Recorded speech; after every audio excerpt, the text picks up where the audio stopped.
Kebijakan fiskal atau yang disebut juga dengan kebijakan anggaran adalah kebijakan yang dilakukan oleh pemerintah melalui instrumen kebijakan fiskal seperti pengaturan pengeluaran negara maupun pendapatan negara. Yang kedua, prinsip-prinsip kebijakan fiskal dalam Islam. Kebijakan fiskal dalam Islam memiliki prinsip-prinsip dasar yang mengatur bagaimana negara mengelola pendapatan dan pengeluaran sesuai dengan ajaran Islam. Berikut beberapa prinsip utama dalam kebijakan fiskal yang akan dijelaskan oleh rekan saya. Baik, di sini saya akan menjelaskan prinsip fiskal dalam Islam. Yang pertama, satu, keadilan ekonomi Islam sangat menekankan keadilan dalam distribusi kekayaan. Dua, zakat sebagai instrumen fiskal. Zakat merupakan pilar ekonomi dalam Islam yang berfungsi sebagai alat retribusi kekayaan. Yang ketiga, larangan riba. Salah satu prinsip penting dalam ekonomi Islam adalah larangan riba. Yang keempat, keseimbangan antara sektor publik dan privat. Islam mengakui peran penting sektor swasta, tetapi juga menegaskan bahwa negara memiliki tanggung jawab untuk menyediakan kebutuhan dasar bagi masyarakat. 5. Pengeluaran negara untuk kemaslahatan umum. Pengeluaran dalam Islam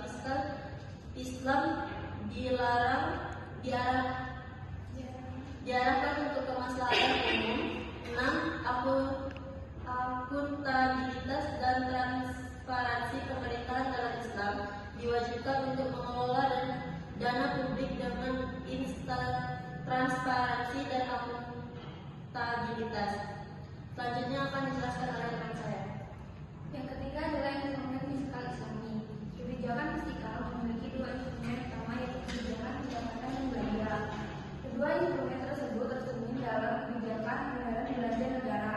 Kebijakan anggaran belanja meliputi A. Anggaran berimbangan. Anggaran berimbang yaitu kebijakan anggaran yang menyusun pengeluaran sama besar dengan penerimaan. Yang kedua, anggaran surplus. Anggaran surplus adalah kebijakan anggaran pemerintah untuk membuat pemasukan yang lebih besar daripada pengeluarannya. Yang ketiga adalah anggaran defisit. Anggaran defisit yaitu kebijakan anggaran dengan cara menyusun pengeluaran lebih besar daripada penerimaan.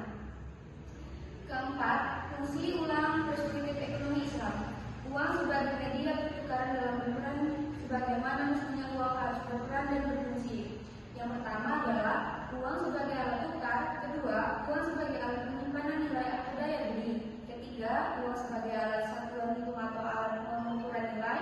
Keempat, uang sebagai ukuran standar pembayaran yang ditangguhkan. Dan selanjutnya akan dijelaskan oleh rekan saya.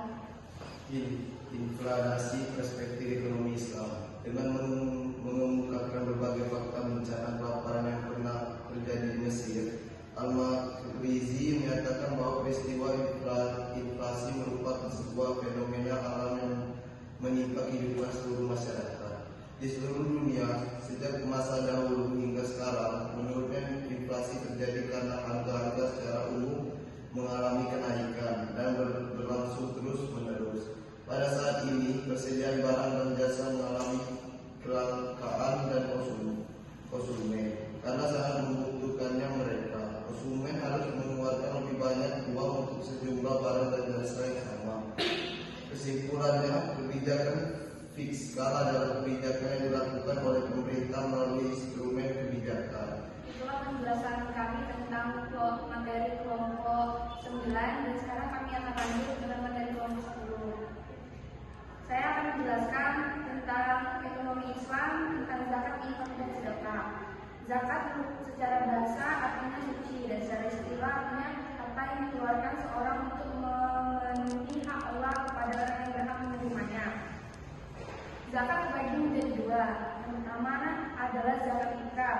Zakat fitrah adalah zakat yang berfungsi mengembalikan seorang muslim dalam keadaan fitrahnya sehingga jiwanya kembali suci dari berbagai macam kotoran. Yang kedua adalah zakat mal. Artinya zakat yang harta dan kekayaan yang harus dikeluarkan dalam 1 tahun sekali jika harta sudah memenuhi nisab. Dan selanjutnya akan dijelaskan oleh rekan saya. Hukum zakat. Zakat berhukum wajib bagi setiap muslim yang telah memenuhi syarat wajib zakat. muslim yang telah memenuhi syarat wajib zakat enggan membayar zakat, maka terdapat dua konsekuensi. Satu, jika orang tersebut yakin bahwa hukum membayar zakat itu wajib, tetapi ia hendak mengeluarkan karena sifat kikir, maka ia tidak sampai karir, tetapi ia termasuk pelaku dosa besar. Dua, jika tidak yakin bahwa membayar zakat itu wajib, berulah ia dihukum orang yang telah keluar dari agama Islam. Syarat wajib zakat: satu, beragama Islam. Dua, lahir dan hidup pada waktu sebelum terbenamnya matahari di akhir Ramadan. Tiga, mempunyai kelebihan harta untuk dirinya. Zakat mal: satu, beragama Islam. Dua, bukan budak. Tiga, hak milik harta tersebut sempurna, cara penuh milik pribadi. Empat, telah sampai 1 haul atau 1 tahun. 5, kebutuhan pokok terpenuhi dan terlebih. 6, telah sampai nisab. 7, bebas dari utang. Baiklah, materi selanjutnya akan disampaikan oleh rekan saya. Harta wajib zakat: 1. Emas dan perak. 2. Harta perdagangan. 3. Hasil pertanian. 4. Binatang ternak. 5. Likas. 6. Hasil tambang. 7. Zakat profesi. Infak: secara bahasa, infak berasal dari bahasa Arab yaitu anfaqo, yang artinya mengeluarkan sesuatu untuk sebuah kepentingan. Secara istilah, mengeluarkan sebagian dari harta untuk suatu kepentingan yang diperintahkan agama Islam. Dalam kompilasi hukum ekonomi syariah, infak adalah pendermaan rezeki kepada pihak lain. Sodako secara bahasa berasal dari bahasa Arab yaitu sodako, yang artinya benar.